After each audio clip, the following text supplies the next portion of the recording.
అందరికీ నమస్కారం. నేను మీ వినూతా కోట.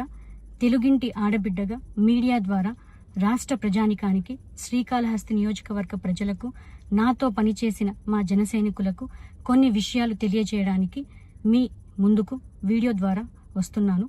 మనసు నిండా పుట్టెడు బాధతో మీ ముందుకు వచ్చాను.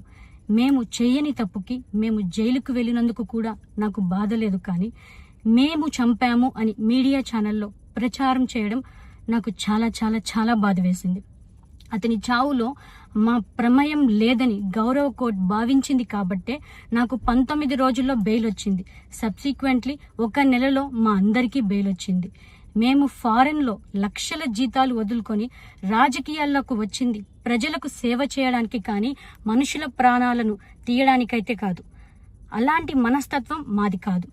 ఈ కేసులో మాకు ఎలాంటి సంబంధం లేదని గౌరవ కోర్టులో మేము నిరూపించుకొని క్లీన్ చీట్తో తప్పకుండా ఈ కేసు నుండి బయటకు వస్తాం. ఈ కేసు చెన్నై కోర్టులో విచారణ ఉన్నందున నేను ఈ కేసు గురించి ఇంతకు మించి మాట్లాడకూడదని మా లాయర్లు నన్ను సూచించారు. మేము ఏ తప్పు చేయలేదు. నిజాలు ఆ దేవదేవుడికి, శివయ్యకి తెలుసు. ధైర్యంగా పోరాడతాం. నేను జనసేన పార్టీ అధినేత శ్రీ పవన్ కళ్యాణ్ గారిని కలవడానికి ట్రై చేస్తున్నాను కాబట్టి ఇన్ని రోజులు మీడియా ముందుకు రాలేదు. మేము ప్రస్తుతం చెన్నైలో ఉన్నాము. త్వరలో నా పైన జరిగిన కుట్రకు సంబంధించిన వీడియోలతో, ఆధారాలతో మీడియా ముందుకు వస్తానని తెలియజేస్తున్నాను.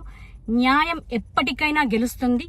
ఖచ్చితంగా న్యాయం వైపు ప్రతి ఒక్కరు నిలబడతారని భావిస్తున్నాను. సత్యమేవ జయతే. జై హింద్.